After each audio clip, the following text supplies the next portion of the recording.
अस्सलाम वालेकुम and welcome back to another episode of cricket with Sohaib Alvi. मैं आपका होस्ट दानियाल हूँ and like always we talking about the Pakistan versus England cricket series for now.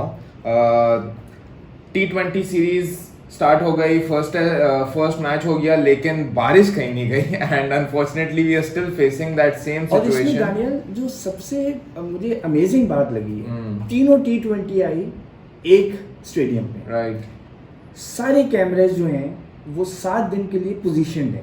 I am sure. ठीक है, या मेरी एक बात समझ में नहीं आ रही कि इतना इस समर में बारिश हुई है और ये सिर्फ टीवी ऑडियंस के लिए देखा जा रहा है, राइट? Pretty much, कोई yeah, क्राउड नहीं आ बिल्कुल रहा, ऐसा ही कुछ है। नहीं आ रहा। मेरी एक बात समझ में नहीं आता कि आपने जब एक दिन का गैप दिया है बिटवीन द नेक्स्ट T20, तो why don't you play continue the T20 on the second day?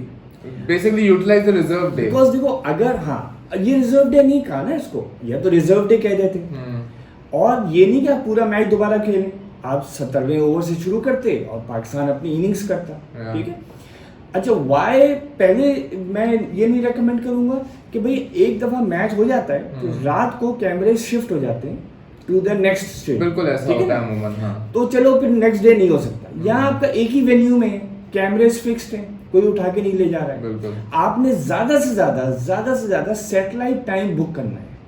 अगर आपने उस दिन के लिए सैटेलाइट टाइम नहीं बुक किया है तो जिस वक्त शेड्यूल बन रहा था, आप देख रहे हैं कि इंग्लैंड की समर की ये हाइलाइट्स हैं, स्पेशली पाकिस्तान टीम आ रही है, कोई शॉर्ट नोटिस पे आई है, कोई बड़े नोटिस पे नहीं आई है। बिल्कुल। एंड वेदर का भी ऐसा नहीं है कि अंदाजा नहीं था, because that is a constant in और इंग्लैंड। प्रिडिक्टेबल वेदर है। Yeah. तो आप इतना कर सकते थे कि कंटिजेंसी बुकिंग कर सकते थे सैटेलाइट की, राइट?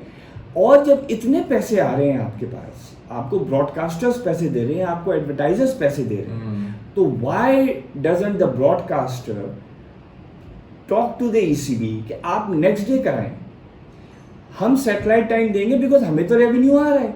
अब कितना रेवेन्यू लॉस भी हुआ होगा क्योंकि कुछ ऐसे एड्स होते हैं which are placed on the spot. बिल्कुल। तो उन्होंने वेदर देख के नहीं स्पॉट प्लेस किए होंगे, ब्रॉडकास्टर को भी लॉस हुआ। डेफिनेटली हिट हुआ होगा। जिसने 71 बनाया इंग्लिश बैट्समैन ने, बेंटन, उसका innings are not recorded because the match is abandoned. Yeah. So nothing recorded, match was not complete. अगले इनिंग के certain number of overs नहीं हुए, तो सबको लॉस हुआ है। सारी टीमें उसी स्टेडियम में ठहरी हुई हैं, उसी होटल में which overlooks the ground।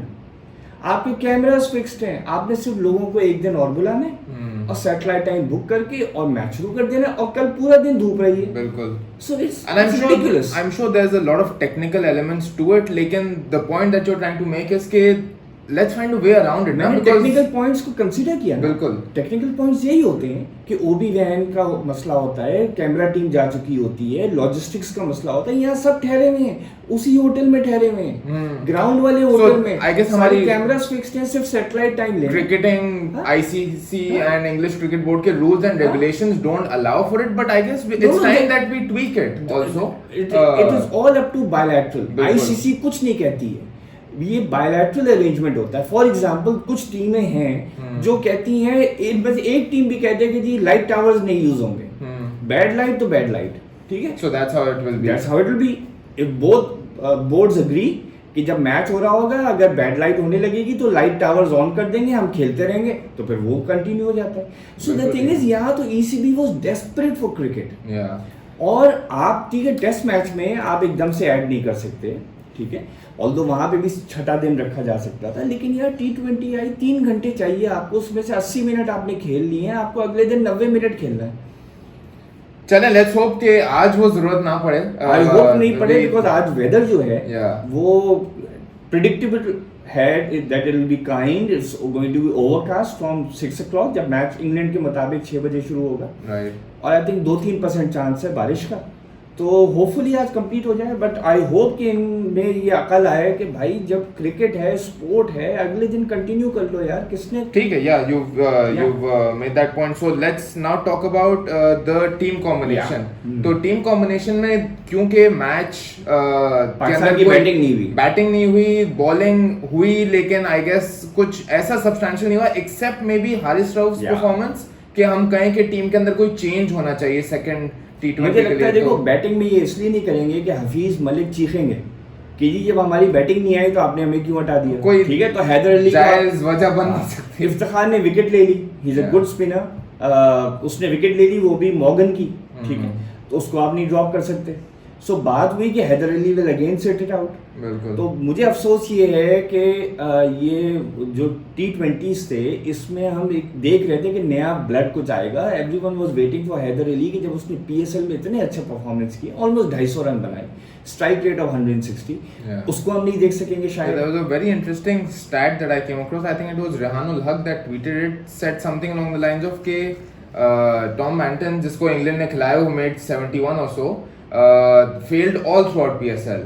Heather Ali was the top performer throughout PSL. England plays Banton, Pakistan does not play Heather Ali. चलो इंग्लैंड ने बैंटन को इसलिए भी खिलाया कि रॉय इंजर्ड हो गया, लेकिन देखो फिर भी उन्होंने अपने यंगस्टर्स डाले, उन्होंने साकिब को डाला, महमूद जो है, और उन्होंने एक दो और यंगस्टर्स डाले। लेकिन हम क्या है कि हम वही जो उन्होंने 14 साल पहले पाकिस्तान की तरफ से पहला T20 इंटरनेशनल खेला था, मलिक और हफीज वो आज भी खेल रहे हैं, Iftikhar the youngest 29 that I have seen, वो भी खेल रहे हैं। एंड अब आई सपोज ये होगा कि coming back to your question कि ये जो हमारा बॉलिंग अटैक है इसमें हो सकता है कि वो फिर वहाब रियाज को वापस ले आए, क्योंकि घबरा गए होंगे जरा से कि यार हारिस रऊफ पिट गया, कोई यंगस्टर लाएंगे, नसीम शाह को वैसे ही ज़्यादा इतनी सक्सेसफुल नहीं मिली है, Hasnain is there, but I have a feeling कि ये शायद वहाब रियाज को वापस ले आए for in place of Haris Rauf. ठीक है, so that's the one change that we see happening. As far as Rizwan goes, I think good keeping once again, and his position Rizwan has done fantastic. Although एक बड़ी मजेदार चीज हो रही है कि जो उसने डाइव करके कैच पकड़ा, वो एक्चुअली मिस्टेक थी उसकी, he made up for that mistake, but that is being shown as a brilliant catch. तो ये आयरनी होती है कि जब इंसान बहुत अच्छा कर रहा हो ना, and he is very very good Rizwan, तो उसकी हर चीज अच्छी लगने लगती है। Although that was a drop catch, he should have corrected it and caught it, but फिर उसको क्रेडिट दो कि उसके रिफ्लेक्सेस इतने अच्छे थे कि वो जंप करके और उसने he made up for it and took a good catch. And Rizwan I think अब देखना पड़ेगा जब इसकी बैटिंग आएगी, बिकॉज देखो टेस्ट मैचेस में भी ये रोक के खेला है, राइट। T20 में आप ज्यादा रोक नहीं सकते और आपको गैप्स चाहिए होते हैं, you have to hit between the gaps.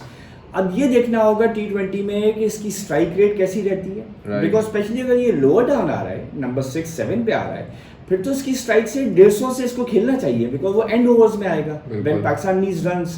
तो वहां देखना होगा कि is he there, because otherwise Khushdil की बात हो रही है और सरफराज की अभी भी बात हो रही है कि he can take singles doubles. Haider Ali can also keep, by the way. I know, but I doubt कि ये लोग अभी रिजवान को नहीं, definitely I think that topic is I think Rizwan will keep for all 320s unless आज कोई ऐसी chase हो या कोई ऐसा टोटल की तरफ पाकिस्तान जा रहा हो और रिजवान आके स्ट्राइक नहीं रोटेट कर सके, नहीं कर सके, तो शायद ये तीसरे मैच में कीपर को एक और को चांस दें if they lose. So otherwise I think more और लेस सेटल्ड है except for the bowling change. ठीक है, one last thing was कि in the first T20 out of the 6 England wickets 5 were taken by spinners, so 2 by Shadab, 2 by Ahmad Wasim, 1 by Iftikhar. Going into the second T20 also, do you think spinners का वो एक बड़ा key role रहेगा? वो देखो आज humidity बहुत है, 85% ह्यूमिडिटी बताइए, ह्यूमिडिटी में बॉल जरा स्विंग भी करती है, सही। तो you could see Aamir and Wahab in action, but again क्योंकि पाकिस्तान स्पिनर से 12 ओवर तो करवा ही देता है, शादाब है, इमाद वसीम है, पूरे अपने 4 इफ्तिखार है, Hafeez and Shoaib Malik can also ball through. Shoaib और हफीज जरा सा मैंने नोट किया है पिछले 2-3 सालों में अवॉइड करते हैं, एक तो जरा बॉलिंग एक्शन पे जरा सा उनको डर है, दूसरा वो कहते हैं कि भाई हम रन ही नहीं बना रहे हैं, विकेटों बॉल करा के भी पिट गए, तो वो तो और हमारे पूरी, मुझे नहीं लगता मैंने अभी तक ट्वीट किसी का देखा हो, फेसबुक पे देखा हो, सोशल मीडिया पे देखा हो, मैंने कोई आर्टिकल पढ़ा हो जहां पे शोएब और हफीज की वाह हो रही है। Everyone is saying कि भाई जान छोड़ो, रिटायर हो जाओ, 39-40 इयर्स के हो गए हो, अब छोड़ो, लेकिन लगे में और देखो 2019 में आप लेके गए हफीज और मलिक को, दोनों ने डिसअपॉइंट किया, specially in the big matches. So I think their journey is basically to the 2021 T20 वजह से खिलाए जा रहे हैं, क्योंकि I think Misbah being fond of the conservative approach that both of these have, Right. कि भाई जरा से एक एंड संभाल के रखो. वनडे में भी, T20 में भी मिसबा का बिलीफ है कि stay on the wicket and the runs will come. बिल्कुल. तो उसमें क्योंकि ये दोनों माहिर हैं, except the runs don't come, तो मुझे लगता है कि ये अभी भी चाह रहे हैं कि 2021 के वर्ल्ड कप में इनको ले जाए. बिल्कुल, I think that's the only reason for I them think the continuing greatest to play right now. tragedy for Pakistan cricket has been कि ये T20 का वर्ल्ड कप एक साल आगे चला गया. वरना शायद अक्टूबर के बाद इनको खुदाफिज कह देते. I guess. Chale, let's hope whoever is playing the Pakistan team does well in today's T20, and inshallah we get off to a winning start, and this T20 series ends up being something that Pakistan wins eventually. I hope आपको आज का programme भी जो है अच्छा लगा हो. You found it informative. If you did, please do share it, do subscribe. Take care. Allah Hafiz.